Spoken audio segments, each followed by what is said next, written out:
Ah, okay then. I see. Oh, we're getting started. Ah, gee. I looked at the Discord to see what was happening, and we get started here. Alrighty then. Let's go.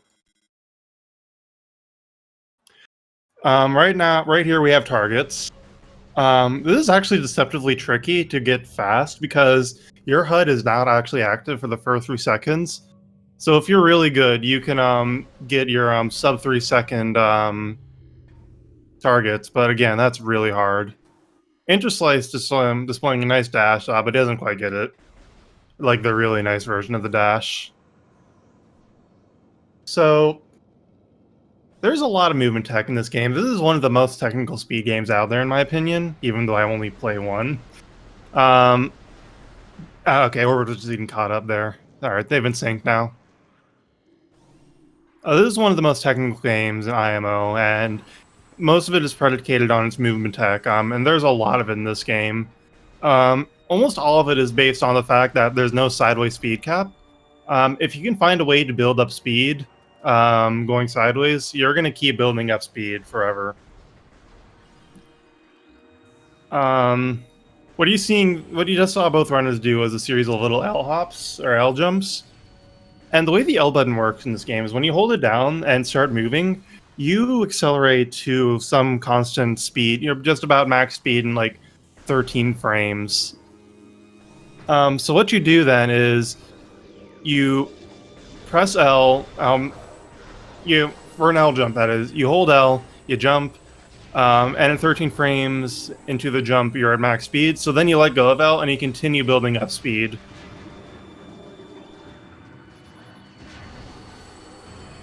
Of course, we also have the almighty scan dash. That's just like one of the most famous tricks in this game. We'll be seeing that coming up in Space Jump First, which is probably the most famous trick in this game.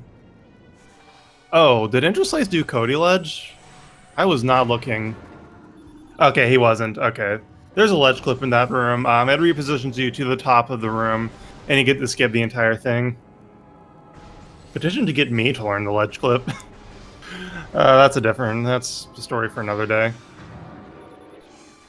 The next bit of movement tech you'll be seeing from these runners a lot of around that is the R jump. Again, there's no sideways speed cap.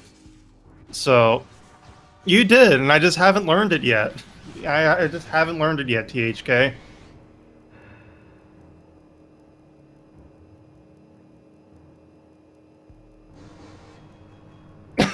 Oh, before we get back to movement tech, here's Parasite Queen. Bye, Parasite Queen. Dead. So yeah, you're not supposed to be, you're supposed to, OrbiT's showing off what you're supposed to do. You're supposed to lock on scan, but instead you can just free aim it. And also, you're not supposed to be able to fire missiles that quickly, but if you can buffer, you can cancel the cooldown by either holding up on the C stick or mashing A after firing a missile, and you can fire missiles really fast. So yeah, you can kill Parasite Queen like 3 seconds flat or something. Maybe 5. Alright, so we'll be seeing Frigate now. Frigate Escape, rather. I bet these runners will be doing inbounds Frigate Escape based on what I've seen in them so far. But there is an out of bounds you can do in this room Interslice is in right now. And he went too far back. That collision Interslice jumped up is there before the ledge explodes, but so you can just walk up it if you can get there fast enough. There's a weird sort of clip you can do out of bounds here by going to a certain corner and moving to the right, and then morphing. Then you get shoved out of bounds, and it's very strange. But it's a really stupid wall crawl. Like, real dumb. Oops, sorry. Alright, so we'll just be rolling through some tunnels here for a bit. So while we're doing that, more movement tech. R jump continued. So when you press R while in midair, you essentially lock in the direction you're moving. So after you press R, what you can then do is turn to the right because you have no sideways speed cap. So you can continue building up speed if you just turn to the side. And of course, you can combine that with an L jump to go even faster. So those are very powerful, and what you'll be seeing a lot of for a while until we get Boost Ball. Oh, nice Parasite Dash from OrbiT. There is also, another thing I feel like in between L and R jumps. I don't remember. I think I'm just going to explain bunny hops. Alright, so bunny hops. When you're in the air, there's a way to conserve speed. You're only supposed to be able to jump twice. Two times once you get space jump boots. But you can just keep jumping forever if you can finagle your inputs. When you're approaching the ground and you're holding R, you can press L just before you hit the ground, and as you touch the ground, jump again, and you keep your speed if you get it in the first or third frame after you touch the ground, and you actually gain speed if you jump on the second frame after touching down. So bunny hops are extremely powerful in conjunction with everything. Anyways, here's item loss. Tinfoil suit just breaks. It's very sad. And Interslice showing off that you can lock onto that turret. It's going to do a nice little dash up at the top of this, and it's very slightly faster than just walking. Oh no, grapple beam malfunction. Oh no, it's so sad.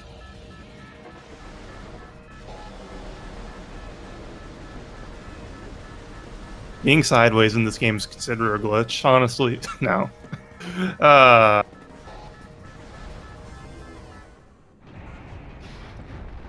Oh, frick, I wasn't even paying attention to what Interslice's Frigate Escape time was.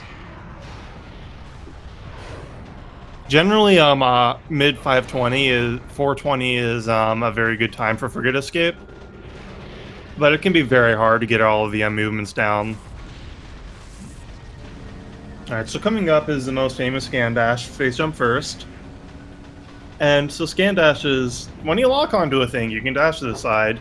And normally you're supposed to slow down like immediately, but if you let go of the lock on button very quickly, like you just yeet off and it's really good.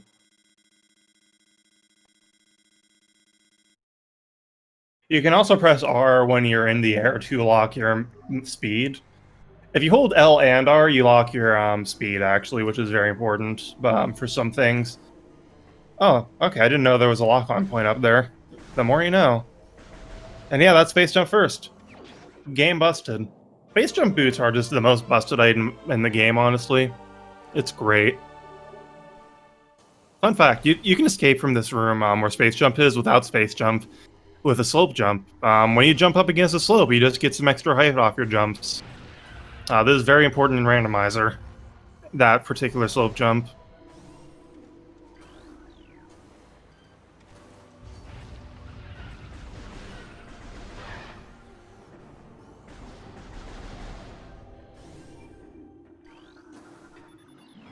So now we'll be getting, for now, we'll be getting our basic equipment: morph ball, bombs, charge beam, variosuit, missiles, of course. Is there more than one route for this category? There are a couple.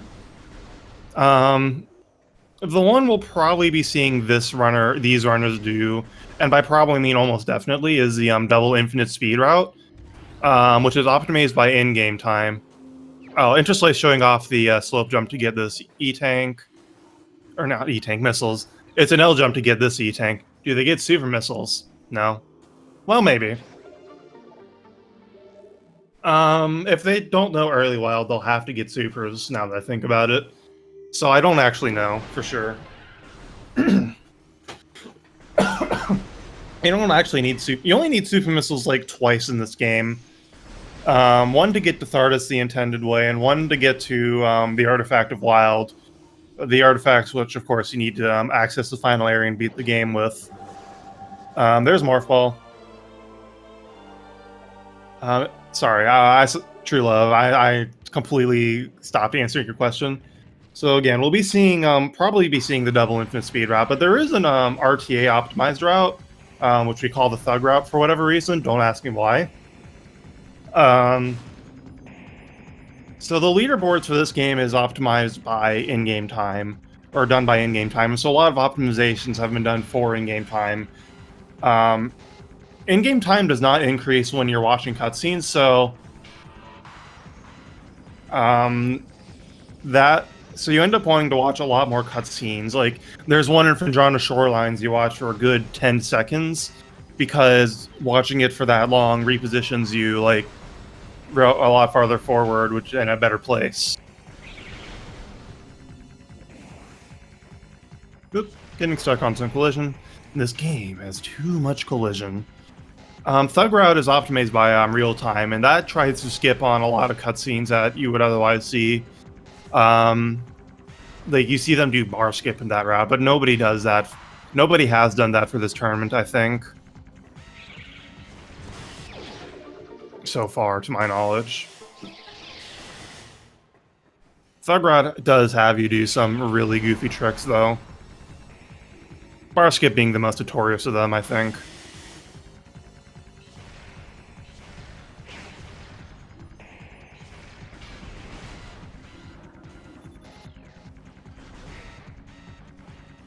Alright, here's Charge Beam. You very technically don't need to pick this up to complete the game if you do skip Super Missiles, but you pick up Charge Beam because otherwise you're fighting Ghosts and Final Boss without Charge Beam, and that's terrible. True Misery is shooting EXO just forever with uncharged Wave Beam. True Misery is shooting Wave Troopers with Wave Beam, uncharged Wave Beam. Also Ghosts. That's pretty miserable.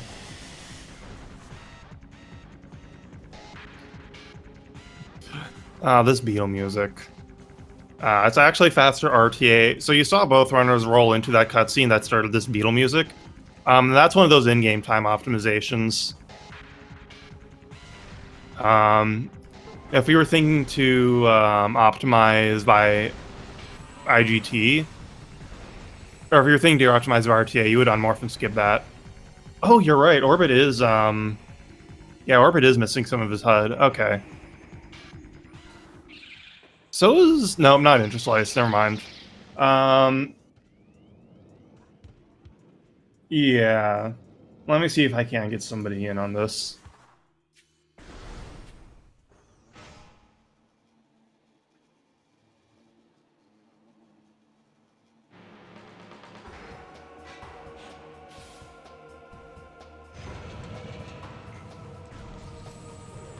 Oh, here's Zoid, RNG boss.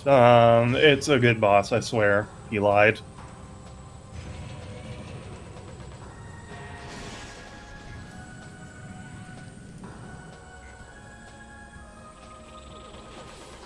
Okay, so this boss, it sucks. RNG. Oh, wait. Did OrbiT turn off his HUD?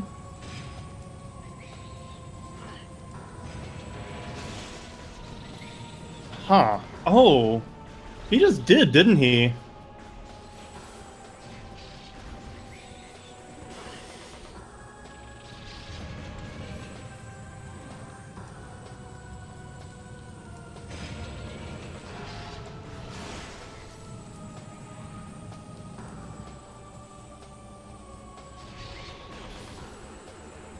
Huh.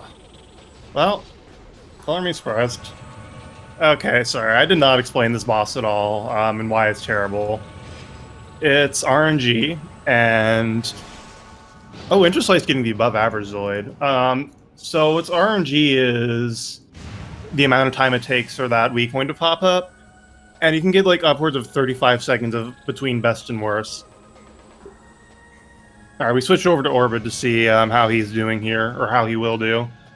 Generally, an average fight is... the music doesn't loop, or just barely loops.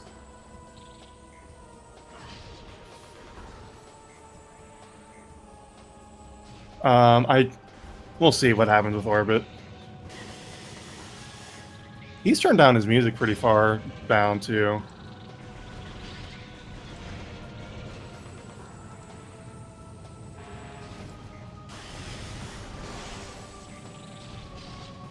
Doesn't sound like he's getting a good Zoid here.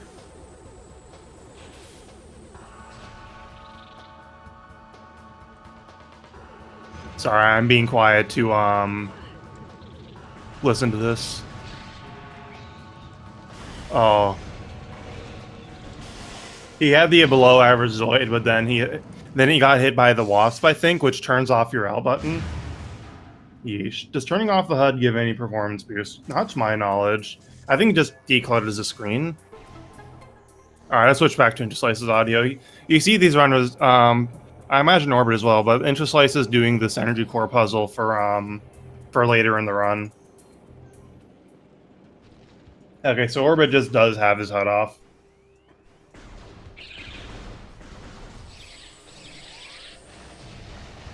I could never do that. I would forget how many missiles I have instantly.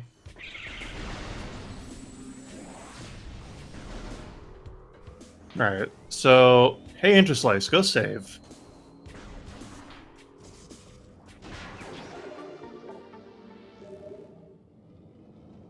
Thank you, Interslice. We have a one-shot trick coming up in like 7 or so minutes on Interslice's side. So you want to save before that.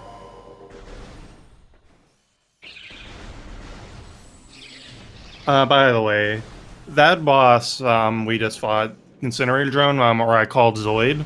It has that nickname.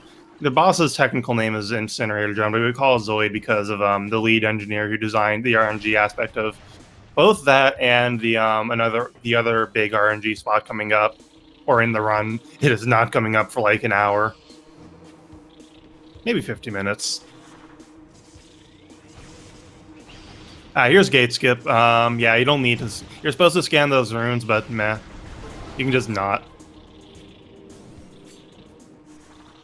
Oh yeah, why did I never think to shoot the Huh, that's actually pretty interesting. What Interslice did. I don't know if it's faster per se, but it's cool. I mean, double jump, space jump destroys most rooms in this game, even the ones where you're supposed to have space jump. Here's cutscene boss. I don't know what it's actually called. It's just cutscene boss because 80 to 90% of this boss is watching unskippable cutscenes. See, it says cutscene boss right there on the health bar. What you're supposed to do is shoot the mirrors and roll into these bomb slots to bomb the boss's bomb slots. Wow, using the words again. I'm good at commentating. But these aren't actually bomb slots. They're actually just damage triggers weak to bomb damage. So instead, what you can do is... Ooh. So instead, what you can do there is jump out on the outside and just lay some bombs, and the damage trigger extends far enough that the bombs hit. So... Interslice was not really supposed to stun the boss like that, because now when he comes out of this cutscene, he's gonna get swiped. There's an AI manip you can do instead.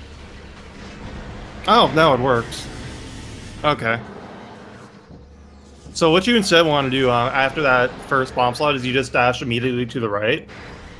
And... yeah.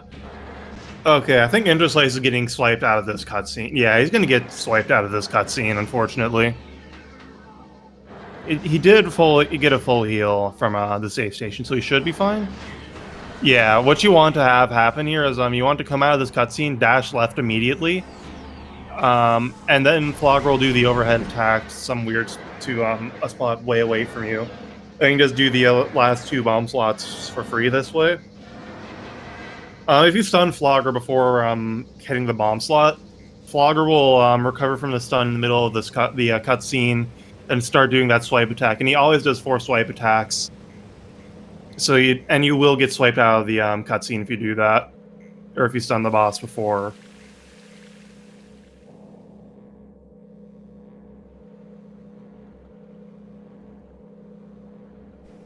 We all hope the trilogy rumors are true, or at least happening soon.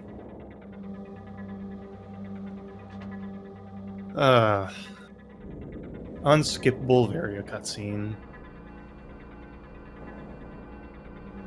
Shadow's echoes where like 90% of cutscenes are skippable, except for the ones that are actually loading screens. It's great. So coming up is the actual one-shot trick, Early Wild. I'm like 90% certain Interslice will go for it. We'll see. Basically, Early Wild is an infinite bomb jump.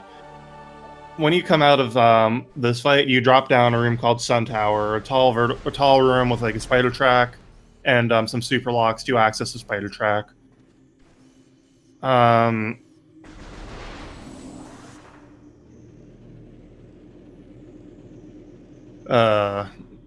there's some collision here. Okay, Interslice is going for it. That wall, the way the angle of that these wall makes me just, if you hold up left into this wall, it slows down your fall from fast enough so that you can lay bombs and such that you have an infinite amount of bombs. Essentially, the cooldown trigger resets, and you just bomb jump up.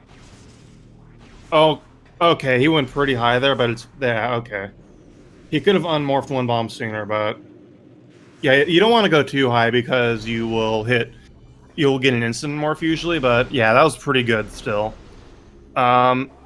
Normally you're supposed to fall down in that room and you hit a layer chain to activate the ghost in this room. But if you do that, you can if you do the IBJ, you can fight ghosts now.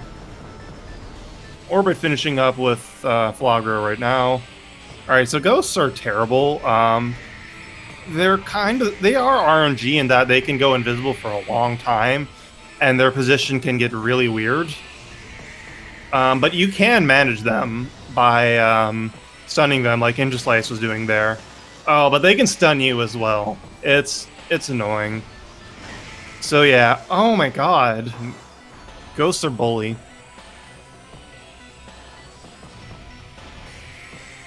Boop. Yeah, you want to be closer for the stun lock, but sometimes that happens, you're just like, well.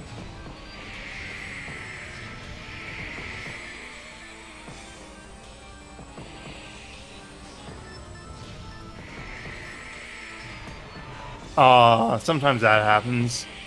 These ghosts are not treating him well.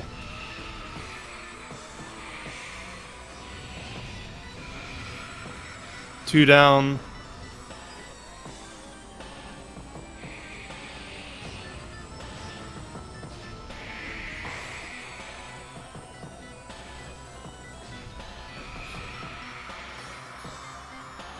Oh, that was pretty good, actually. Did he get the overlap?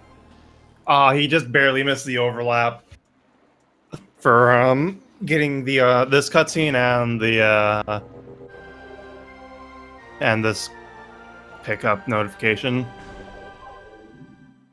Yeah, that was a decent fight, even though the ghosts are bullying him a bit.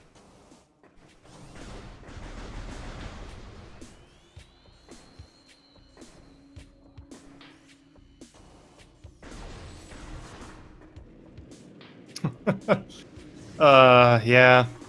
Yeah. It really does. Oh, and OrbiT is going for 2.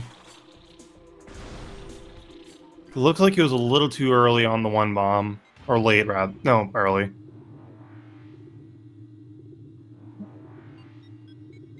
Okay, come on, OrbiT. Send him your positive energy. Oh god. Oh, this is so bad. Failed it. Yeah, he should have saved. He did not quite get enough height there to get on the ledge. Yeah. This is why you save before Flogger and tournament races, because at this point, otherwise it would be run over. It is a run killer for sure.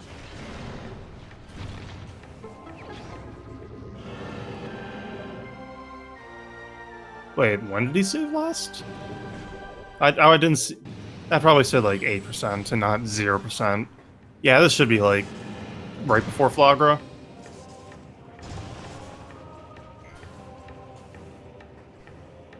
Okay, he saved before Flagra, so that's good. So Interslice is a lot of time now because of that.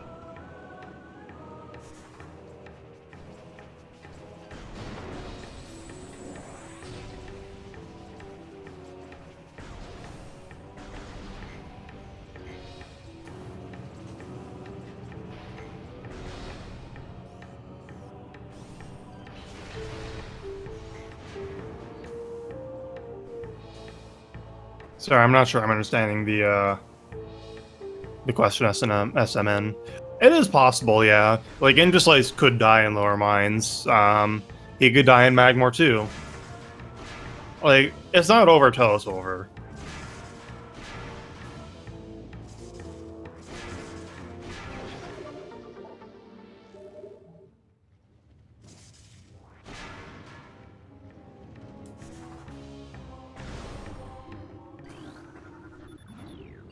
Alright. So meanwhile, now some Magmore 1 movement. I was being sad at OrbiT failing. Is there a reason to clear that room instead of bomb jumping over the door? The bomb jump is finicky and a bit silly if you don't know to hold up left at the top.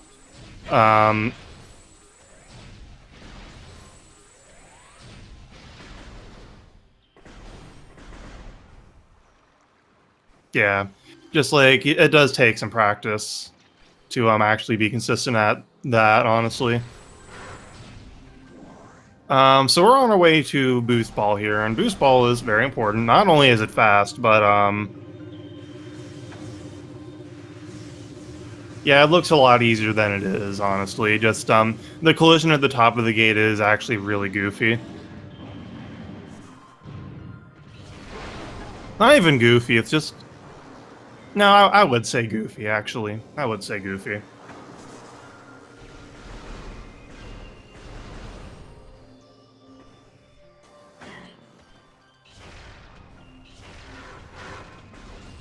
So yeah, coming up here is Boost Ball.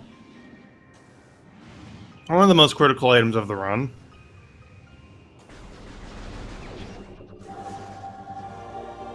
Okay, and now it's on to Wave Beam.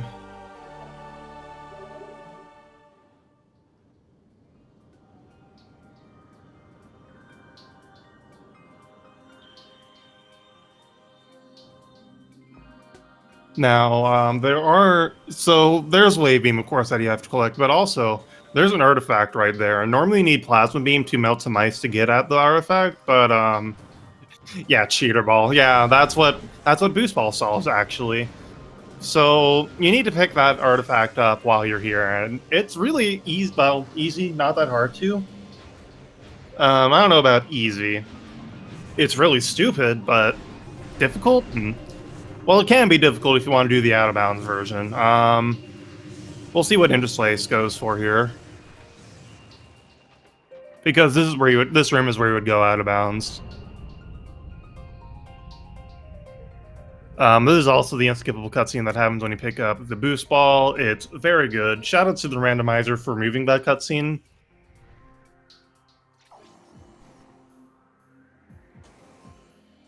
Oh, Interslice is saving. Well, I mean, that's fair. Because whatever version you do, it can be really sketchy sometimes. Accidentally unmorphing is a huge oopsie. It looks like Interslice might be doing the out-of-bounds version. Yeah, Interslice is going for the out-of-bounds version, I think. He is! Let's go! Send him your energy. So this is Wave Sun. This is big boy trick right here.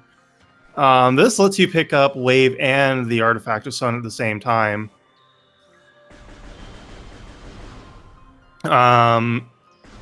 So yeah, out-of-bounds shenanigans. So every room is in a box, as they might say, in certain circles.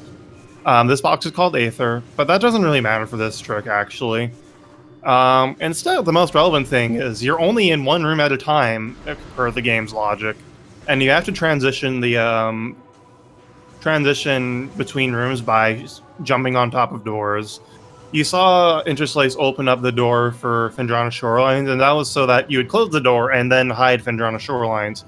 Otherwise, the game would crash from memory overload. Interslice back at Early Wild. Interslice bombing up some sticky collision here. This is part one. What Interslice is doing is part one of a trick to he got stuck there. No, OrbiT, please. Oh, no. Well, so Interslice is going to get himself in this tunnel, which this room, loading this tunnel also loads the room where Wave Beam actually is. And that's very important. Otherwise, this wouldn't work. And now Interslice is going to boost back inbounds here, but he's in the wrong room, technically. And this is very important because collision of wrong rooms or non-active rooms is very interesting. Oh, what? That should have been it. OrbiT should have gotten it there. Okay, he didn't fall. Okay, and so now what Interslice is doing, he's going to roll in the corner for 50 seconds. There is no cap on angular rotation momentum. And so he's just building up speed exponentially here. Eventually, the morph ball will disappear, and OrbiT finally gets him, or gets the thing that is really wild. Thank God. OrbiT has gotten early wild. Now he's going to suffer ghosts. Anyway, Interslice still building up speed. When he gets eventually that speed will overflow into not a number or nan. And that's when things get really interesting, because then you can just boost and hit everything that's loaded in, including both the Artifact of Sun and Wave Beam. It's real good. And there we go. And there we go. So yeah, he collided with just about everything in the that was loaded in. It's certainly a trick, alright. That was a really clean early sun, actually, or wave sun.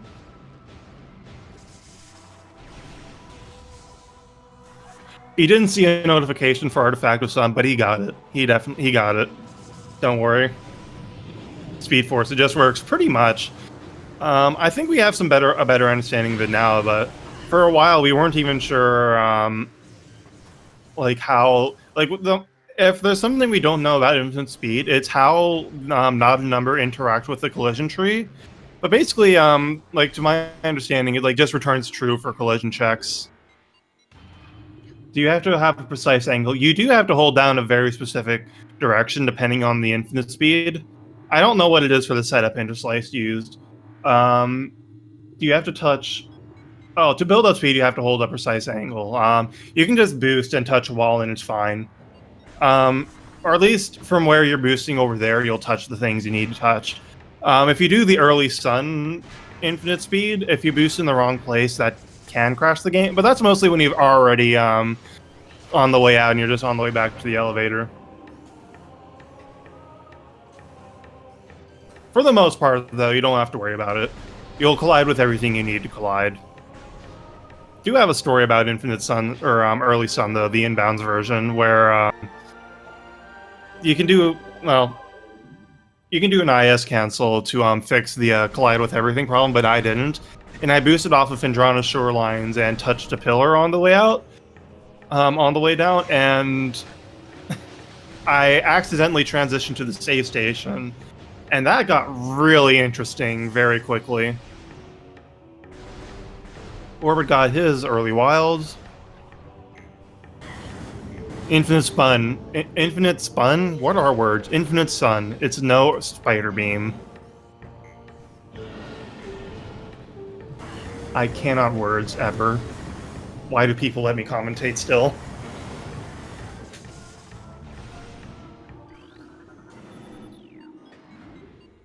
Yeah, for the inbounds version of Early Sun, or the inbounds infinite speed to get the Artifact of Sun, you would roll up, you would get stuck between some boxes. Not even stuck, that's really just, you would go stand in between some boxes and then morph. And then you just can roll up and do the same thing. There's our third missile of the run. You only pick up 5 missile expansions in a run optimally. Sometimes you see runners pick up a 6th missile in Gathering Call, but that's really only to skip a certain missile if that room is being stupid. This is a GameCube game played on Wii, Malithal. We don't play on original GameCube because there are some hardware faults that make this game a lot more crash-prone otherwise.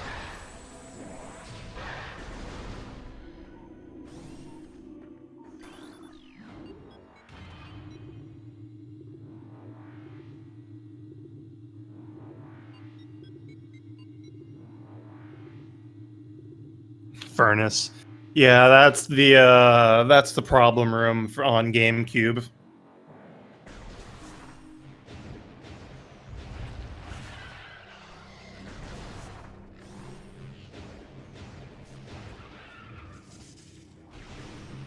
Oh, nice! I didn't know that.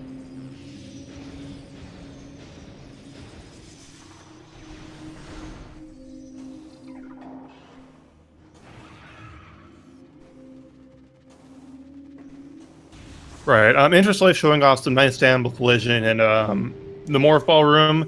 This game has so much standable collision. It's really silly. If it looks like you can stand on it, you almost definitely can. And you can just sometimes stand on things that don't look like you should be able to stand on them. Like those baby Sheegoth and Ice Ruins West, you can stand on them. You can jump off them to get up to the top of the room. It's one of my favorite tricks in the game, just because of how stupid it is. Anyways, oh yeah, that was an artifact Interslice just picked up. You're supposed to have gravity suit, but if you do a slope jump underwater, you get so much height, it's ridiculous.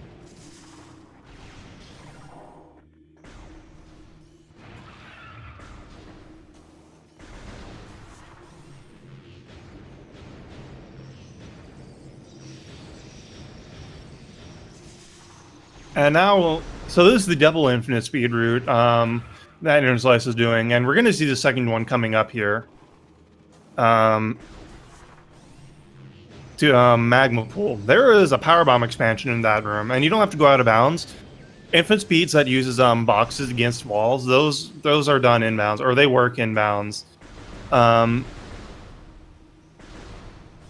Yeah. Even if you had to go out of bounds, though, you could do it in Main Plaza somehow, if I'm not mistaken. Oh, you can do it very easily in Main Plaza, actually. Yeah, boxes. Setting up correctly. Looking at that for the setup, so you can just hold directly down left on the GameCube controller, and he's just going to spin here. Bean. Vinny Vinesauce spin meme here. This power bomb, this magma pool. There's many of them in this game. But this IS for the power bomb expansion is very important because it cuts out some serious backtracking later. One, it lets you get X-ray and the artifact in that room much earlier than intended, and two, it lets you go into the artifact of Spirit and Phendrana's Edge way earlier, and three, it lets you get into the back of mines way earlier. This IS does not use out of bounds. There we go. So IS's infinite speeds require one of two things: boxes like that, because for whatever reason, when you morph between those boxes and a wall, it just gets wedged. You just get wedged there. Retro did fix that in future releases, but they couldn't really fix. I don't think they could fix the out of bounds one, or they couldn't figure out how to. Something like that. But for out of bounds ISs, that basically works anywhere. Oh, what you saw Interslice do was an IS cancel. Because IS doesn't usually just go away. If Interslice doing morph, he would you would just have light show, and you saw that for like a second. You can't shoot your cannon while in that state, and it's really bad. It's basically a soft lock. You can get out of it, but it's stupid. Oh, and the runners opened up the safe station way earlier in the run to use a safe station. I mean, you opened up the safe station anyways, even if this wasn't a race, because that fixes IS permanently. Because that not a number is still there, and if you unmorph, it translates to your camera matrix and makes everything terrible. So you need to find a cutscene that fixes it. And so Save Station does that, of course. Doing Wave Sun, the Wave Beam cutscene fixes that. And if you do Early Sun, you would go to the elevator back to Magmore to fix IS. OrbiT is also... Well, OrbiT is also going for the Wave Sun. Okay. Okay. And he's gonna go save. Very smart.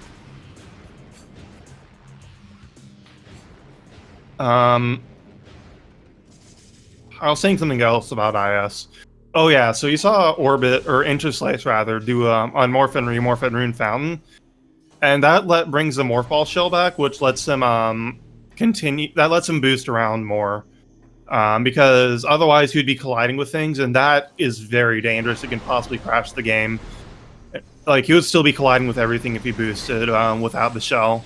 For whatever reason, unmorphing and remorphing with a fixed camera angle, like at Ruined Fountain there, that fixes it. Oh, I'm sorry. OrbiT is doing the inbounds version. Okay. He just did the dash that looked... he just did the dash from Wave Sun, and I was... Yeah. That's why I thought he was going for it. Oh yeah, required ghost fight if you don't do IBBF. There's a wall crawl you can do here. Ice Beam before Flagra. It's called that because we used to do it before Flagra, but now we do it after Flagra. Boop.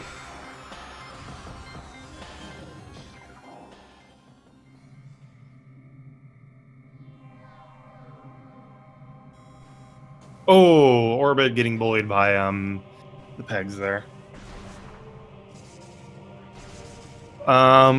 Because someone actually timed it and it was found to be faster to wait till after Flagra. It routes better here because they can just go directly into Ice Beam and lower mines, and you don't need Ice Beam for anything in for this early part of the run. It might have been they might have used to do it before Flagra because you could then pick up super missiles and go out of do labs in one trick and exit out the back that way. That might be it. I'm not sure though. That was way before my time.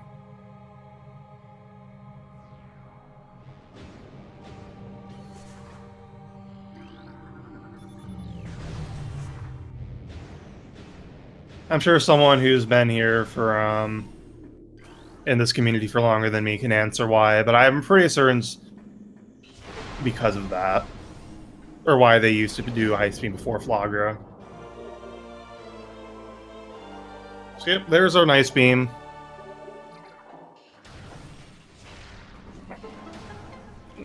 Dang. Alright, here's Big Sheikoth fight. There actually is a fair amount of optimization to it. If you get into Roar, that means you're hitting it. There's a sweet spot you can hit with Mama Sheikoth. If you get into Roar, that means you've hit the sweet spot with your bombs/missiles. Yeah. Something like that. Ice Beam before Flagra, after Flagra. Yeah, it's a pretty good meme. I honestly want there to be a route that does Ice Beam before Flagra again, so we can say Ice Beam before Flagra, after Flagra, before Flagra. That's my greatest dream, really.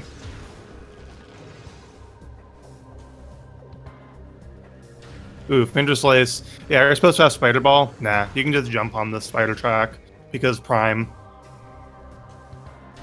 It just loves its animal collision. And OrbiT setting up for the inbounds infinite speed here by getting wedged in between some boxes the same way as Magnapool. And there we go, Life Grove Tunnel, the worst room at the game. This room just eats your momentum. Interslice was lucky that he didn't get bullied too hard, but you can spend so much time in that room and it's not your fault. So sometimes you see there's a missile there, and technically Life Grove takes so long to load that it's optimal. You can just grab the missile and still beat the load optimally. Sometimes, though, that room is just stupid and it just doesn't happen. So instead, some people pick up Gathering Hall missiles so they can skip Life Grove missile in case Life Grove Tunnel is really stupid. Oh, don't worry, Strizer. Everyone hates that room. It is. There was a poll like about a year ago about the worst room in the game, and not only did Life Grove Tunnel win by 66% of the vote, but also fully half of the people who voted for something else said, "Oh, I didn't realize Life Grove Tunnel was an option." It's like there's stupider rooms that are harder, like Spiderless Shafts, for example, but you can at least say, "Oh, I'm not doing the intended thing there. Like, this is not supposed to happen." This Life Grove Tunnel doesn't work as intended.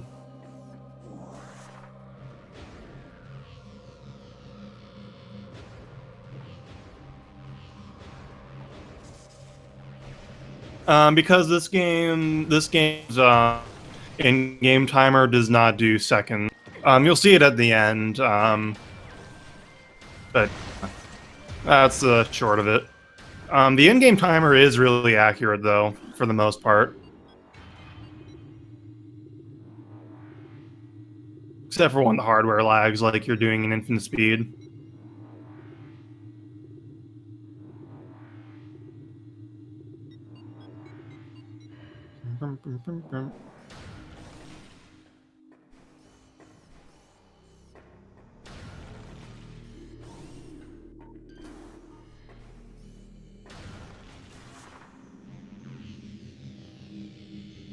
How do you determine first? Then I think it would either be a tie or they would just be tied actually. On the leaderboard, the person who has the higher RTA would be displayed first, but that doesn't matter. There's only one 49 on the leaderboard. Fun fact, that 49 could easily be a 47 because that run was done before a certain trick was found that saved 2 minutes off of in-game time.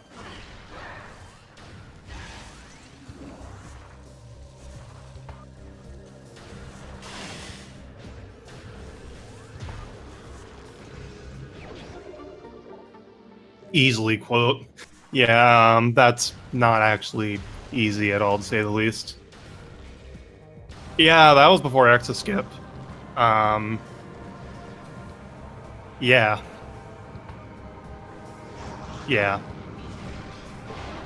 Yeah. This game gets crazy at high levels. Just, there's so much nonsense in this game. But we see Exoskip here? No. Because Exoskip is really stupid.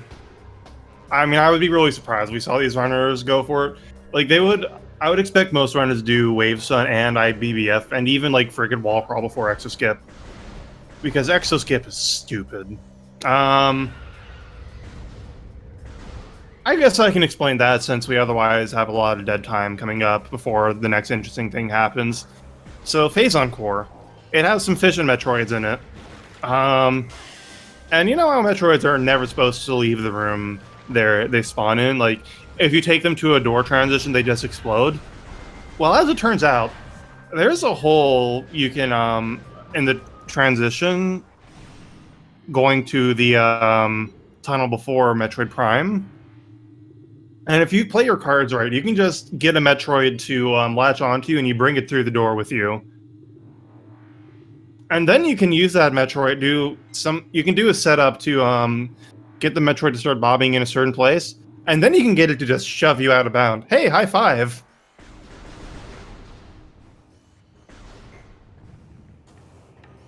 Anyways. So you can get that Metroid to just shove you out of bounds, but it's a very specific setup, and then you have to do a really goofy wall crawl that's really easy to soft lock in because you have to dodge a bunch of triggers. Yeah, it's dumb. It's like, of the 5 wall crawls that any percent could use, Exoskip is like the 4th hardest, and none of them are really easy. Not even Wave Sun. Wave Sun is the easiest one and still pretty difficult.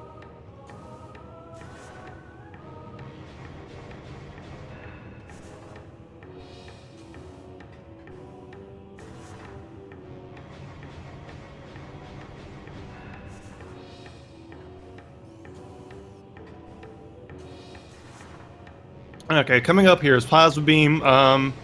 These spinners, in theory, well, not in theory, there is a skip that lets you, there is, a thing that lets you skip to the spinners, but they're pretty silly. One's a really silly, precise dash, and the other is a pretty precise slope jump. Just what this game needed. An insane long trick right at the end. Yeah, but it's really good. It saves 2 minutes of in-game time just from, like an optimally executed Exoskip saves 2 minutes IGT, and then you save another 53 seconds RT if cutscenes not watched. You also get to skip fighting Exo, which is its own reward because that boss sucks.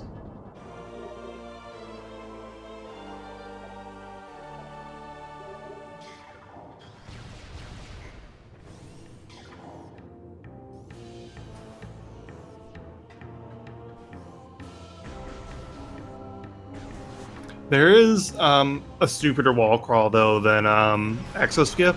Early Newborn, um, which is even dumber.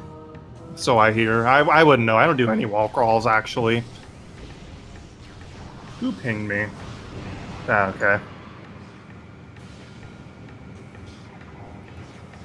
Hey, shout outs to the pirates in this room for bullying me to death in a run that was a minute and a half ahead of PB. There's a fun. That's actually a really funny secret world. But we'll get to that when we pass by it, because I highly doubt these runners are going to go for it. I'd be even more surprised if they went for that, honestly, than Exoskip.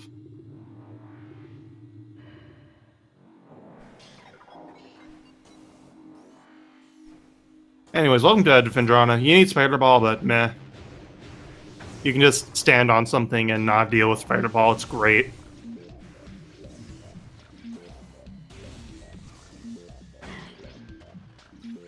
You get to listen to the funky Defendrana music. That's nice.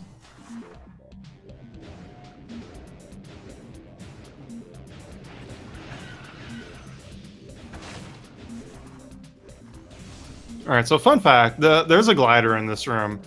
Oh, or we don't get to see it. Alright, never mind. I'll tell. Story time will be on the way back through this room.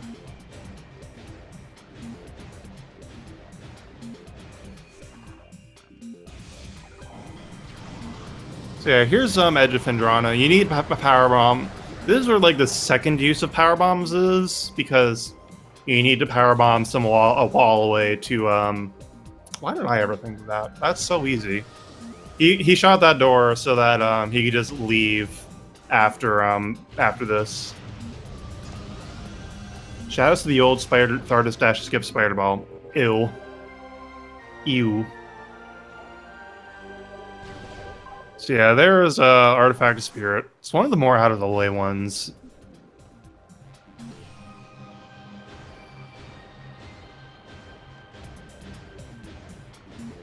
OrbiT just getting to Magma Pool IS, so... Alright, so that glider... that enemy type... Oh, wow. Whoops. Yeah, that enemy, it can just carry you out of bounds straight up. I think it's hard-coded to let... there's something weird about the coding of that enemy that lets it just carry you out of bounds. And in the room before Newborn, there's a glider and a wall. And it happens to glide very close to a wall. So yeah. It's still really stupid, mind, but it's there.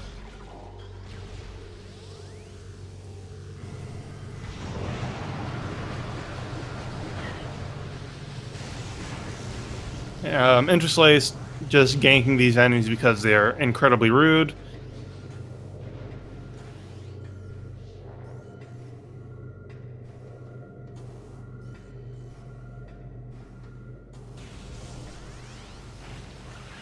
Alright, so coming up here is Research Lab Aether, and there's a particular pirate in here named Edward, and his job is to break some glass.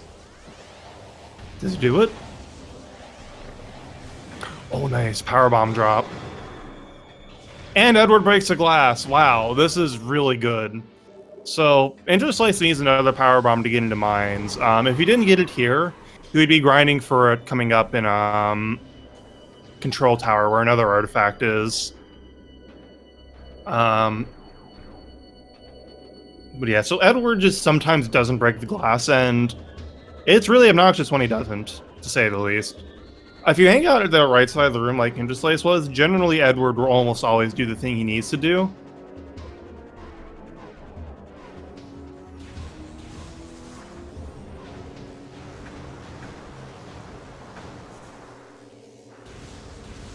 But yeah...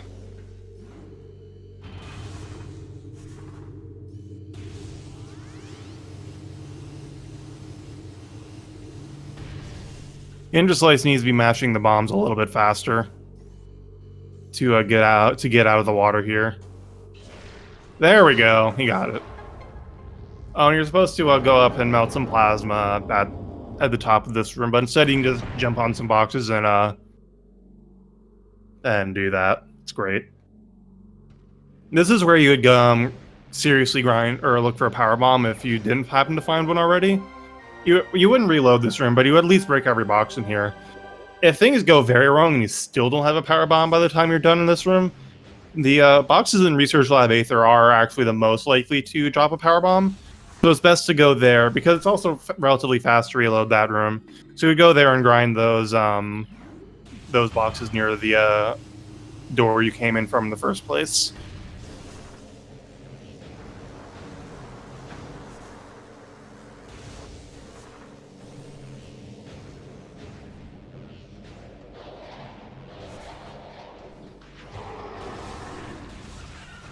Rip Edward again. So Edward actually doesn't die from breaking the glass specifically. There's just a damage trigger there that kills the space pirate. And is there so long as that Metroid is alive? Yeah. So Edward just dies on nothing. He has a heart attack as he jumps into the room. Oh, and here's Thermal Visor. It is certainly a visor. You don't actually need Thermal Visor to complete the game or anything, but it is really nice to have for final bosses, and it doesn't really cost any in-game time to pick up if you do it optimally. It costs like maybe 2 seconds, literally. Or 5. The point is, it's fast to pick up, and it saves so much headache on the final boss. Has anyone accidentally triggered the pirate fight in the room with Elder this tournament? I don't know, actually. I'm sure someone has. If you're not careful when you're in that room, you can just boost right out of the tower and just fly right into the trigger. And it's really unfortunate when it happens.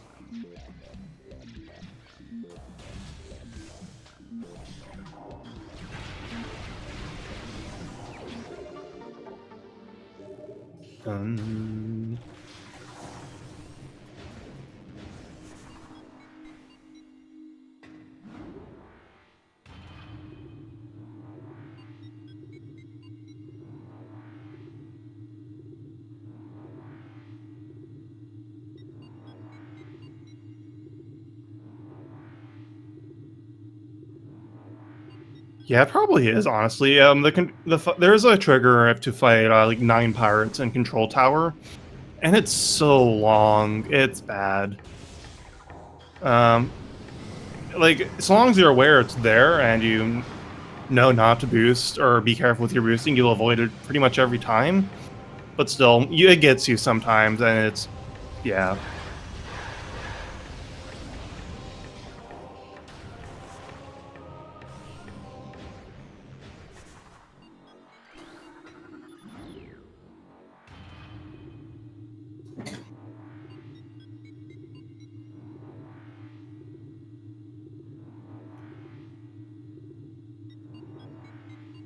Oh, they've already patched out a lot of the exploits in subsequent releases of Prime.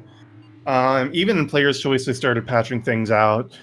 Like the Japanese version of Prime is extremely patched, and Trilogy is even more patched. So, yeah, they've already patched out everything. So, or almost everything, really.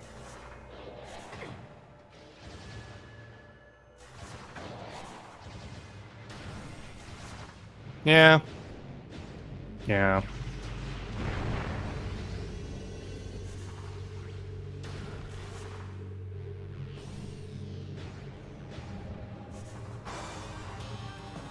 Alright, so there's an elite pirate here you're supposed to fight. Instead, you can just not.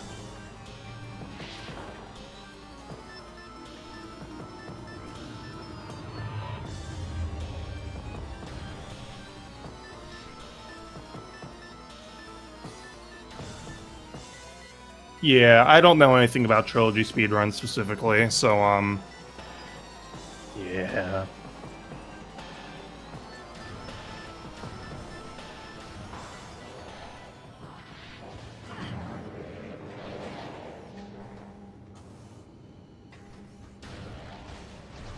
Alright, coming up here 2 rooms from now. Actually, no, coming up in this room is an elite pirate fight. Every single one of these pirates, including the Phazon Elite and Omega Pirate, has an AI flaw.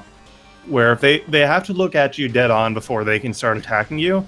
So you can just walk circles around them, and they can't do anything except spin around helplessly. And it's really good.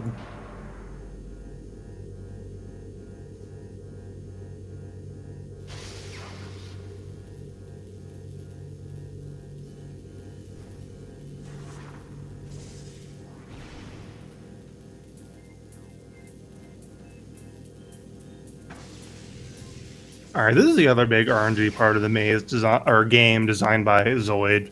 There are 300 mazes here. The maze is chosen randomly upon entering the room. And this maze wasn't that terrible. Nice. The distance can range from like 30 or 15 squares to 55 squares. No, 53. Oh, did he try for the frame perfect maze skip? Nice.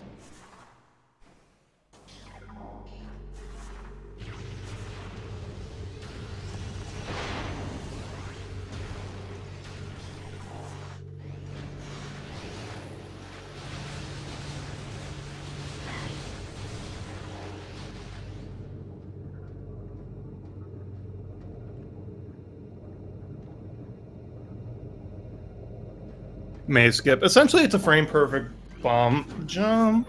I don't even know if it's a bomb jump. The point is, it lets you skip all the electricity and just lets you go straight to the end. It's really insane, honestly. Oh, so this is one of the roughest rooms in the game without Spider. Oh, he got the dash. Oh, that looked really strange.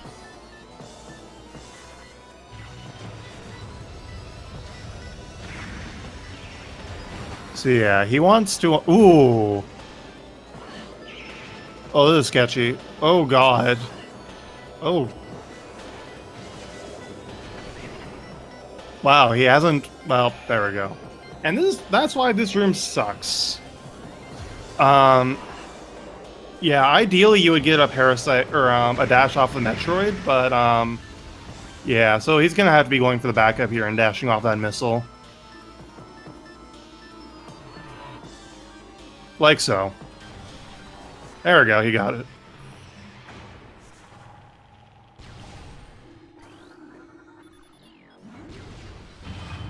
So ideally, the Metroid would have gone in front of him. There's a manipulation for that, but he didn't quite get it.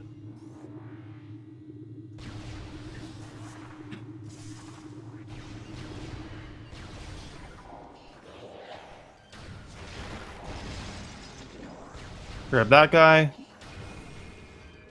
Here's another really goofy room full of Hunter Metroids. Hunter Metroids are terrible, like every enemy in this game. Because of that reason. Yeah. You're supposed to have grapple beam. Oh, this is the room you actually would go out of bounds in to do early newborn. With that glider right there. Instead, we're going to see the runners dash off of it most likely and then come back for newborn after Omega Pirate. Like so. Of course, if you also have like 12 or 13 E-tanks, you can just go for early newborn like that. But that's pretty silly. And it is just 100% strat.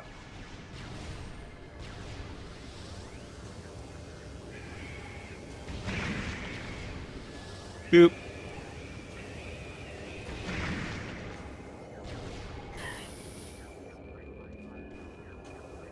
Which boss is newborn? Oh, it's not a boss. It's the artifact. Artifact of newborn. Yeah. Artifact of the baby. Oh, this room is also rough without Spider because you need to. Ooh, that's unfortunate. So ideally he would have dashed off of that pirate and ended up on the far ledge.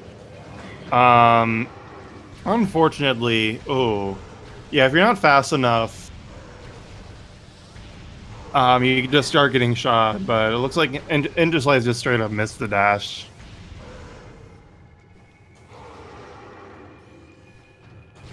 All right, I think he just has to do the backup now. Yeah, so there's some standable collision you can do here to skip all of this nonsense. Like so.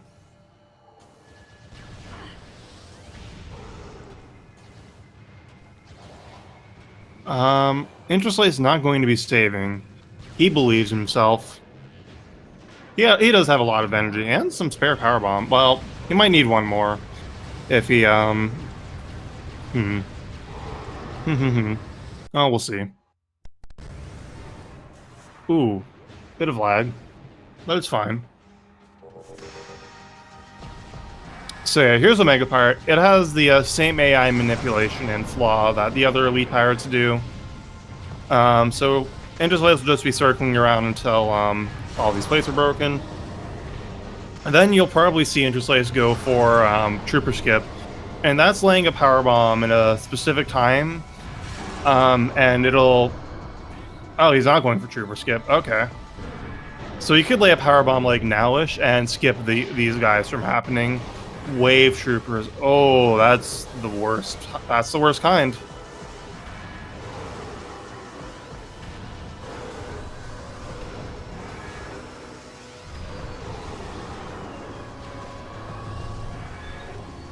But he's managed to one-cycle them, so okay. So I guess it's all fine. So now we'll be seeing here is shooting 2 charged plasma shots to stun.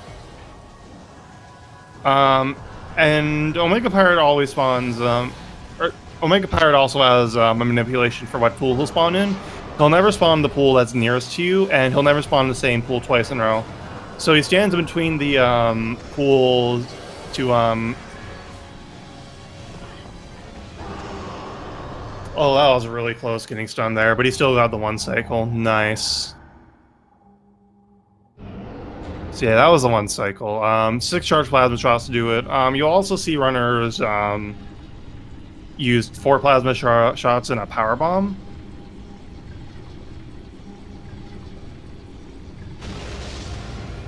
Yeah, so Interslice doesn't need any power bombs now for because he needs one more for phase on Elite, but it's fine now.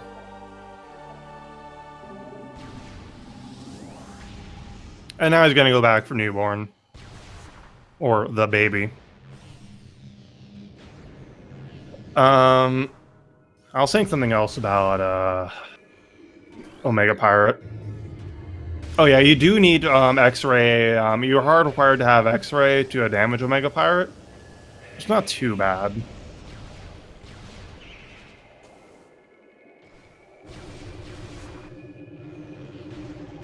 The baby. Yeah,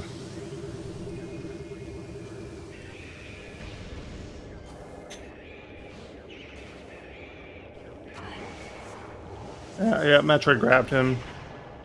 Yeah, this arm is rude.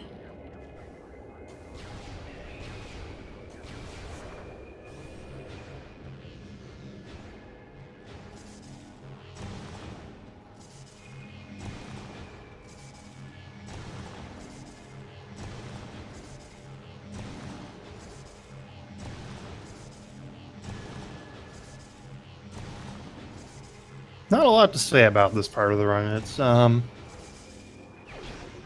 guess sleepy. Like, this little bit getting Newborn is, straightforward. The really obnoxious part of lower or upper mines is, like, now, in a couple minutes. Because, again, he didn't pick up Spider Ball. And this is when things get very interesting. Because we have spiderless shafts coming up, and those rooms are real obnoxious.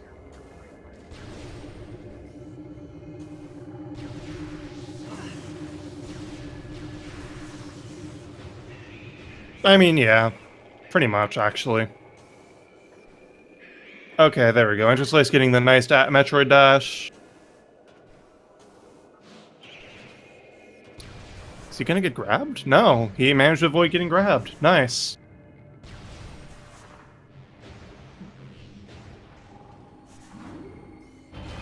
Why am I tired? Clearly I need more coffee.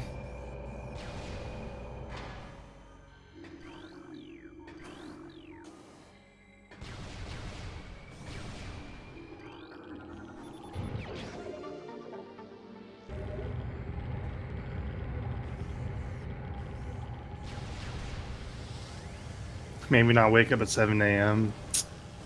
I did do that, didn't I? Yeah, I did. Whoops.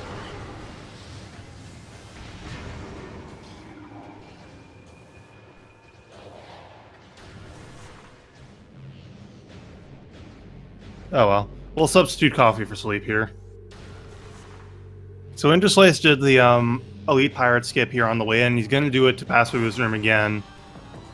Ooh, that was pretty close. So you can just jump over the trigger here. It's not high enough for this coming from the side. Almost like the developers didn't anticipate this from happening. Ah, he hit it though.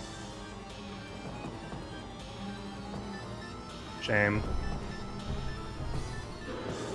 Oh well, he's just gonna unload like a bunch of missiles at it and it's fine. Oh, Interslice picked up... Oh, Interslice must have picked up the Gathering Hall missile. Okay. Or we're about to pick up his plasma beam.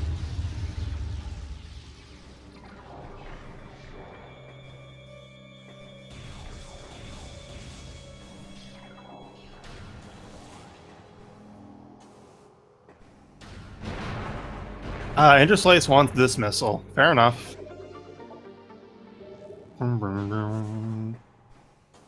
Oh, since Interslice has power bombs spare, you can just lay a power bomb here and collect those items. Or not. It's fine. Oh, he has 22 missiles exactly here. Let's go. That's exactly enough for Phazon Elite coming up. Alright, so coming up here is Spiderless Shafts 1. Elevator Access A, I think the room is called. It's a doozy. So he's going to kill these nucleons, or whatever they're called. Okay. But then he's going to do a bomb space jump here. And so that's a couple of tricks here. For 22 frames after you leave the ground, you are considered grounded still, and you can input a jump like so. But that's not enough. You need an instant unmorph. And that happens when you get the camera obstructed, like right here.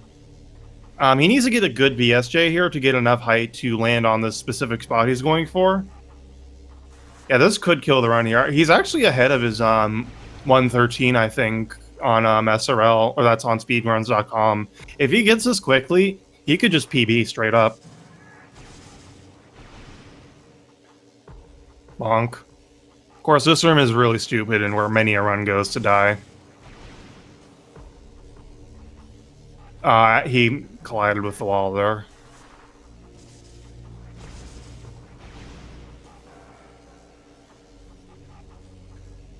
Come on. Oh geez, OrbiT is struggling with his slope jump. It's kind of like two slope jumps you're doing there. One off that rock, and the second one off the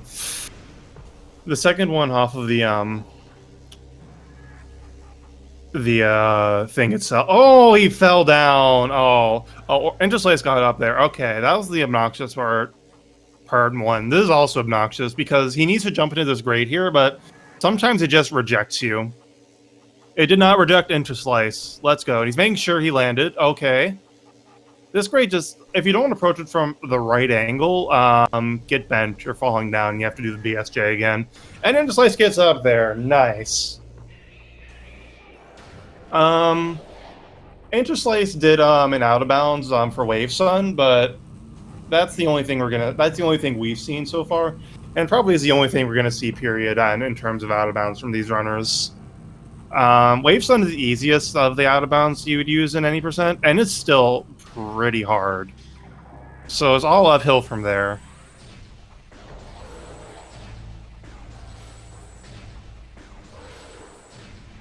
And its size, it's not, out of bounds honestly isn't even that much of the run anyways. Even today with like the 5 wall crawls you would do in the most optimal run, it's still like no more than 10 or 15% of the run. So Rip Calvin, he got shot. Good, he sucks. And Interslice also taking the time to destroy a bunch of turrets because they also suck. This room just sucks, honestly.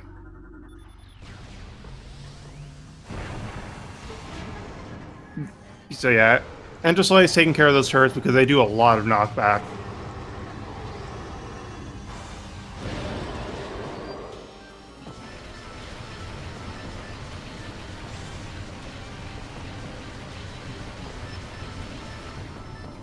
Yeah.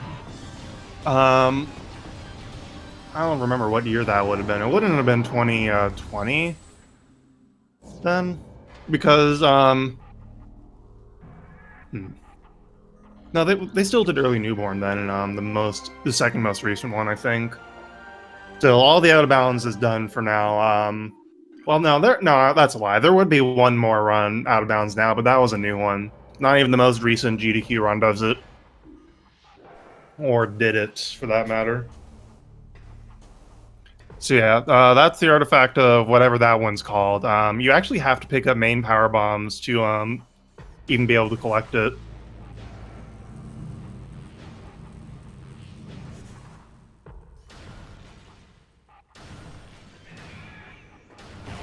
And here's the other miserable room, the last miserable room of this segment, ore processing. You have to climb without Spider. Even if you add Spider, it's much faster to climb without it.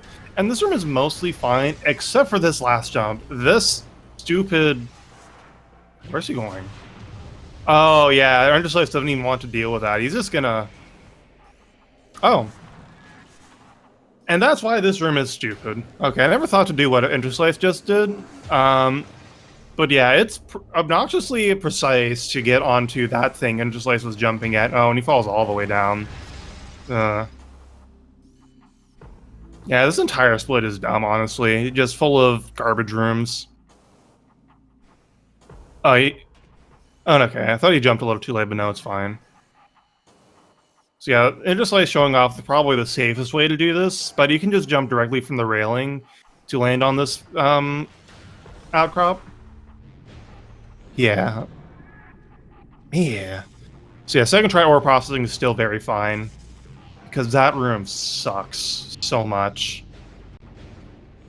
Shoutouts to Bash Prime falling down that room like 3 times on a sub-hour pace run, and losing that sub-hour pace run to ore processing. He was not happy about it, to say the least. By the by, so coming up here is a pretty straightforward part of the run. They're going back to Hall of the Elders to get Artifact of Zawardu, I think it's called. Nothing really exciting going on there, so while we're here, I'm gonna throw in a chat command here. Go follow these runners. Do it now. Do it. Also, I guess you can follow me if you want. Shrugs. Also, if you are interested in running this game, here's a link to the Discord. I lied. That's the link to the schedule. Okay, let me go grab an invite to the Discord. Yeah, Interslice is doing pretty well here. Doing some nice scan dashes and whatnot. Alright, there's Discord. Oops, here's this.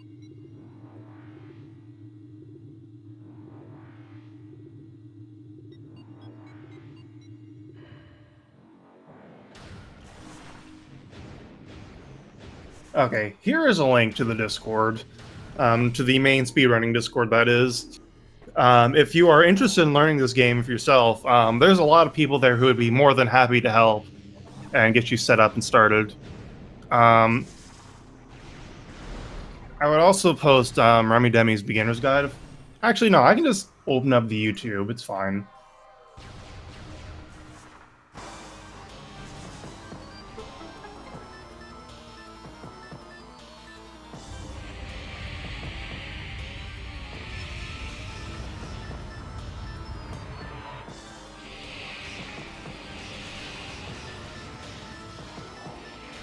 Okay, here we go.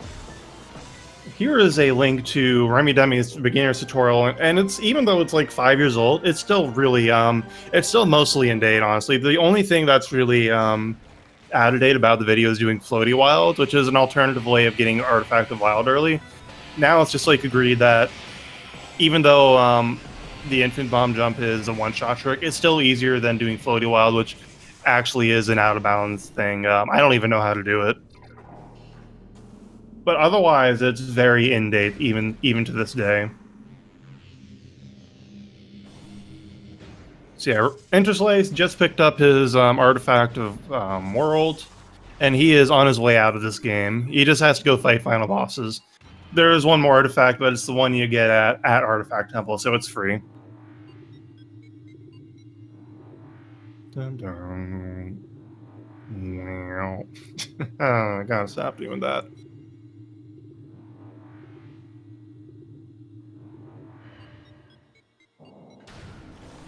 Or what's OrbiT doing? OrbiT is in labs. Alright, does he get bullied by Edward?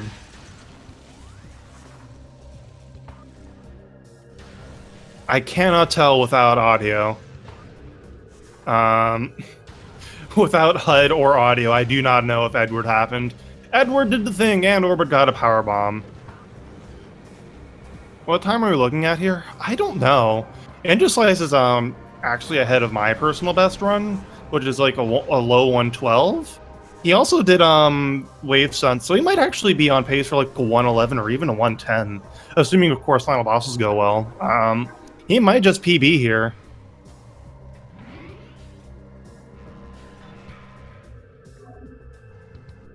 Oh yeah, the rando is very fun. Yeah. Okay, Interslice doesn't go for ship dash, which is fair. Ship dash is pretty stupid and precise. Yeah, Spider Ball isn't actually really necessary for all that much, just because Space Jump is really that busted.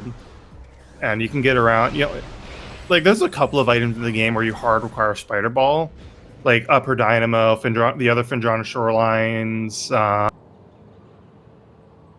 things like that. But for like the 80% run, well, you just skip it. The end, no moral. The rando is fun except for when Omega Power is required. It's fun except for when Biohazard Container is required. That's the worst check in the game. He's not MP2 rando with required Spider Guardian. Yeah. Yeah. Can't argue with that.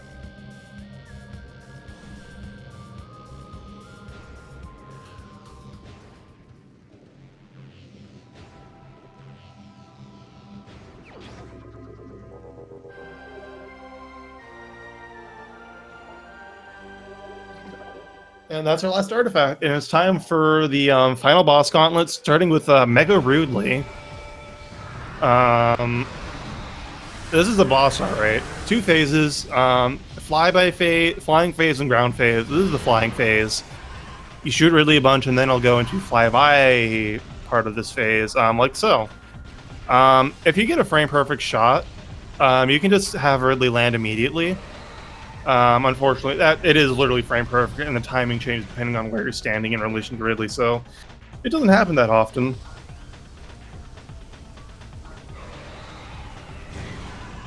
Boop. Oh, you can actually boost into Ridley while he's flying. Oh no, OrbiT hit the control tower fight. Oh yeah, this is why you don't want to do that. Anyways, boost ball does 50k damage per frame, and Ridley would have died if his HP wasn't hard capped here. Yeah, for some reason the developers left a weakness to boost ball on Ridley's flying phase. Pretty good. That's called flyby skip. It's nice. And here's why he's Mega Rudely. Oh my god, stop.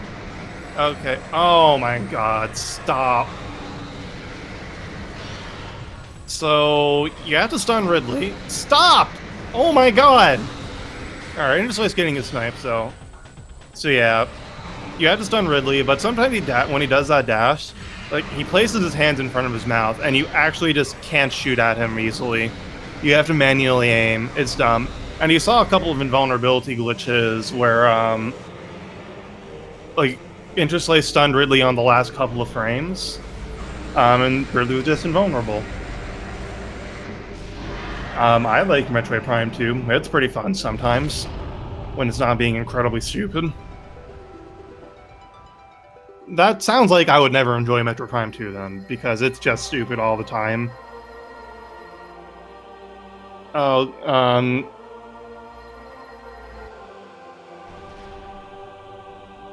oh, did OrbiT fall down after an, unlocking? Oh, whoops. Yeah, echoes can be a notorious bugbear on Dolphin. just sometimes. It's messy. Anyways, here's Impact Crater. This is... Well, hang on. 5 E-Tank's more than enough for final bosses, for sure. So yeah, this room... Interslice doing the old school way to climb this room.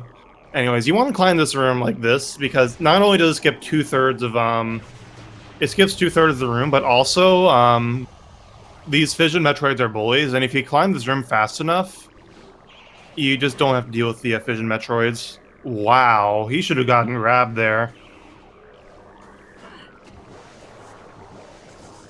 And then he did get grabbed. Sometimes he does get knocked down by these jerks anyways. Shoutouts to a run that was going to PB by a minute until I got knocked down by one of these jerks. Like, I tried jumping and one of them was just above me and I fell. And I cried. Anyways, here is the second of 3 final bosses, Exoskeleton. It's not a good fight. RNG and... there is execution to it, but there's a lot of RNG, just depending on what beam weaknesses you get. Only ever weaked 1 beam at a time. And there's 4 subchambers. Subchamber 1, it's weak to either to power or wave, then subchamber 2, ice is added to that. Phase 3, plasma is added to that, and then subchamber 4 is just a mess. You're seeing Interslice go for an AI manipulation, where you just get Exo to constantly swipe at you.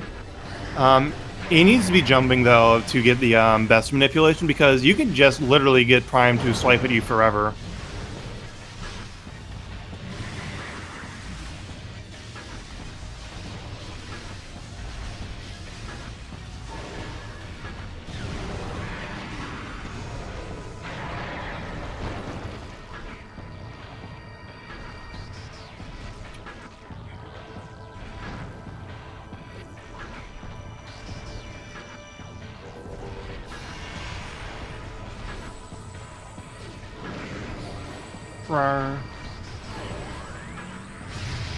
Alright. Ooh, Orbitak.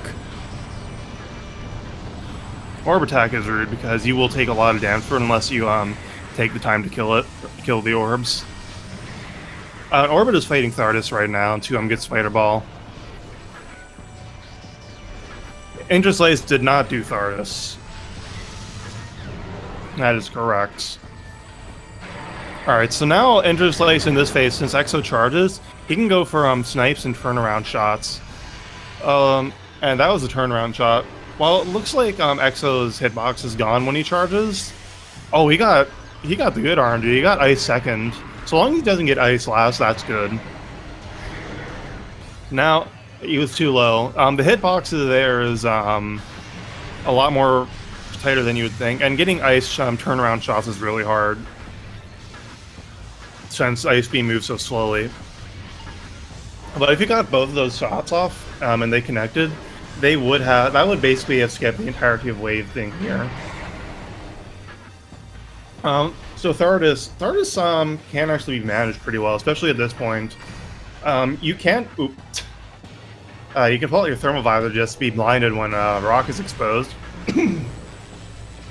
But Thardus, you can lay a power bomb immediately at the beginning of the fight if you have spares. That's mostly a randomizer thing, though, because you won't really have spares in any percent. But he can destroy 2 rocks that way, but also... oh, Thardus got the instant morph, hello. But yeah, you can, when Thardus starts rolling around, you can actually just lay bombs, and that'll instantly expose the rock. That's, like, so critical to, Thardus. And making Thardus go fast.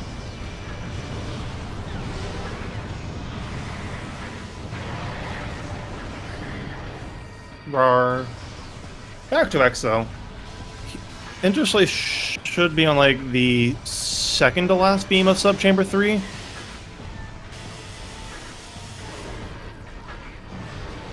Ooh. Getting bullied a bit, getting swiped by claws. Also, Rip Thardus. He died. Interslice not getting his charge shots. He missed the turnaround.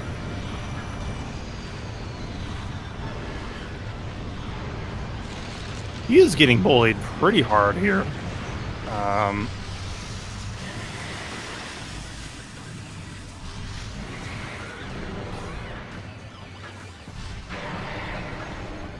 Well, yeah. I mean, yeah. Anything is hard if you just... no, I shouldn't say that. I'm just explaining the optimal strat to fight Thardus. Just in case OrbiT rewatches this. Or for anyone who would want to know for randomizer. Because Thardus happens in randomizer. Sometimes Plasma is there and you win the randomizer turn because of it. Alright, so this is Sub-Chamber 4, and this is a mess. So Thardus can switch between beams whenever he wants, or beam weaknesses whenever he wants. He can charge whenever he wants. He can speed up whenever he wants. It's a mess. Just a mess. If you do the AI manip where he just swipes you all the time, he won't ever switch beam combo or beam weaknesses. Why am I calling it he? It's in it right now. Like so. At the very least, the power shot actually connected instead of Exo switching a frame before it switched, before it hit. Sometimes Exo will just switch beam weaknesses like 3 times in as many seconds, and it's absolutely ridiculous. And of course, ideally, the RNG you'll get will be like power ice. But good luck with that. Ooh, I think the sound effects are dying a little bit.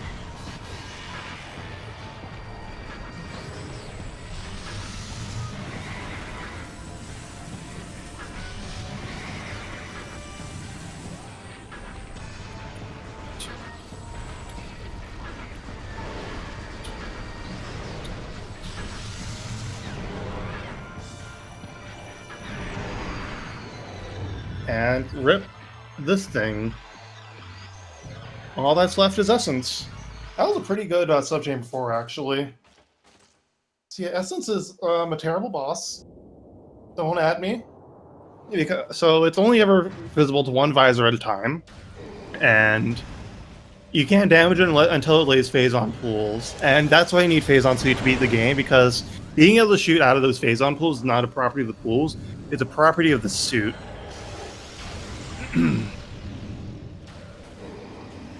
Right here, Interslice is playing Exo back, or Essence back to a specific, just away from the Exo corpse. Oh, that doesn't look great. Because there's an invisible trigger around Exo where Essence will not lay a pool if Interslice is shooting way too fast here. So what Interslice is probably trying to do is attack cancels.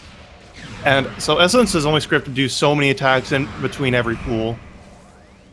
Yeah, and so if you wait longer there, Essence would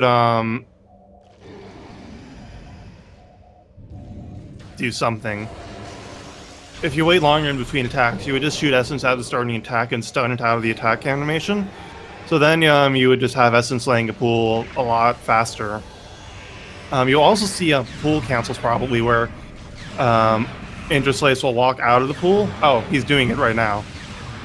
And this conserves phase-on by not consuming phase-on as you walk out. It's a very weird property of the pool. He's still shooting too fast. It looks like Interslice will still get a... I don't know, actually. Interslice might not get a 3-pool here. We'll see. It's going to be a bit sketchy, though. Ideally, you would do good attack.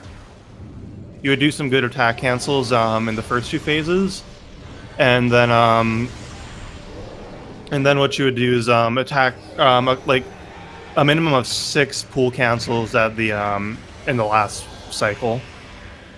For randomizer, having all beams and phases suit is go mode. That's the bare minimum. You will realistically also need missiles and bombs for the minimum amount of checks, and probably spider boost and sometimes supers. It really depends on the artifacts and just where everything is.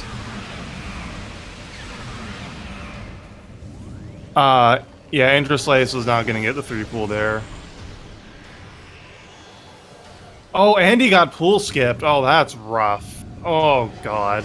That's why this fight is terrible. Oh, you also, yeah, well, technically you don't need space jump for the platform, but then you're doing 21%, and Phase Encore is the worst part of 21%, just flat out.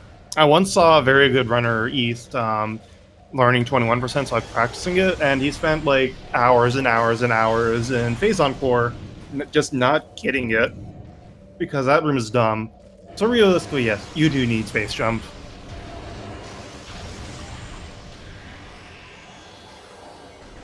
Oh my god, he got pool skipped again!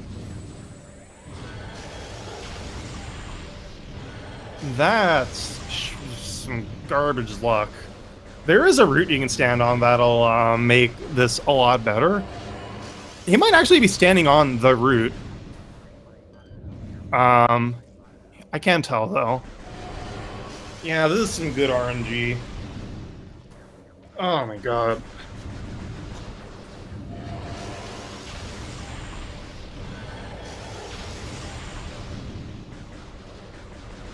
Oh my god. Lay your last pool. Stop that. Well, Interslice was going to PB, or might have PB'd until this happened. This is just stupid. Okay, there's the last pool. He can just unload, and the end, no moral, this boss.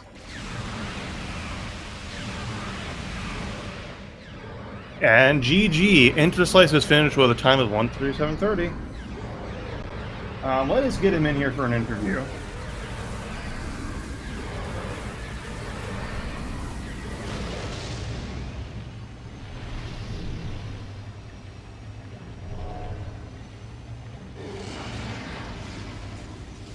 Yeah, let's give him a good old GG.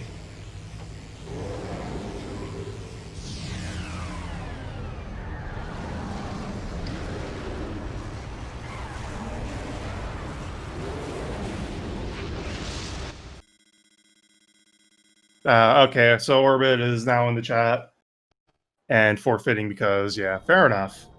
If you want to have an interview, OrbiT, I'll send you the invite as well.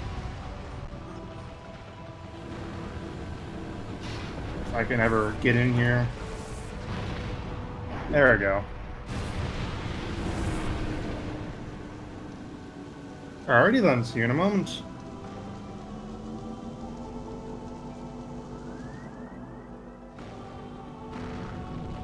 We do have a bit of a restream delay, so, okay, there we go. Yeah, so that's when OrbiT received it.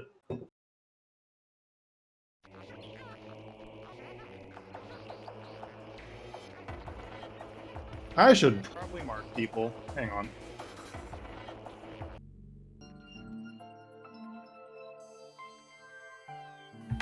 Hey, Interslice, GG on the win, man. There's OrbiT. Hey, thanks. Hello. Yo, thank you, man. GG. That was a great game. Yeah, Great it was a good race. How'd your run go? I wasn't watching. It was okay in the beginning. Kind of fell apart at the end. Awesome. I got a couple too many tries on spiderless shafts, and that essence was incredible. Yeah, that was pretty bad. I mean, some of that was my fault, but but then he just got pool skipped twice, and just yeah, like, why? Now coming in as a beginner to this run, I wasn't really like I mean, I would have loved to win a set or a round, but my main goal was to not mess up the hard things like early wild, the jump on top of Great Tree Hall, early plasma jumps on top of geothermal, and I kind of did pretty bad, but it was a good run. It was okay. But for my personal goals of hitting the hard stuff first try, I didn't do it as well as I did my first tournament set. But this was still a pretty good run. Yeah, this game is hard. Yeah. Don't let anyone tell you otherwise. This game is hard. Mm-hmm. But yeah, GG's, man. That was a really good run. Yeah, I'm trying to think. Yeah, I just got into this run 2 weeks into March. So if anyone's looking to get in, really, it's so doable. I almost cut down my time from like 6 hours to 4 hours, and now I'm around 2 hours. And now my goal's sub 2. So while it is hard, there's so many resources. The community is really open and super knowledgeable on the game and willing to help. Yeah. Definitely. I think you just said everything I wanted to say right there. Do you have anything else to say about your runs, Interslice and OrbiT? Thank you for commentating, Diggle. I love your Of course. commentary, so I'm sure it was great. I was a minute ahead of my PB when I hit main Nice. power bombs. I figured that out. Just- I saw like you were ahead of my run, personal best run too, and you did wave some. So I'm like, oh wow, you might actually PB. I PB'd on a frigate escape. That I was proud of, but that was about nice. it. Yeah, once I hit mines, it all kind of hit the fan there. Do you Yeah. have any resets? No, I didn't. It Nice, was nice. all single Congrats, segment. man. Good shit. Well, I don't have anything else to say. So follow these runners; they're good peeps. Follow me, also, I guess, if you're interested in this garbage commentary and whatnot. Yeah, thanks for watching, everyone. We're just gonna head out. I don't think there's any more runs today. Let me make sure on that. All right, take care, guys. Have a good rest of your week. Yeah, you later. too. Oh yeah, there aren't any more runs today. Next one is on Thursday, May 28th. Mighty Sea of the Roses Cody. That's gonna be a fun race. Don't know what channel that's gonna be on, so stay tuned for that. And have a nice afternoon, everybody. Hope to see you next mission.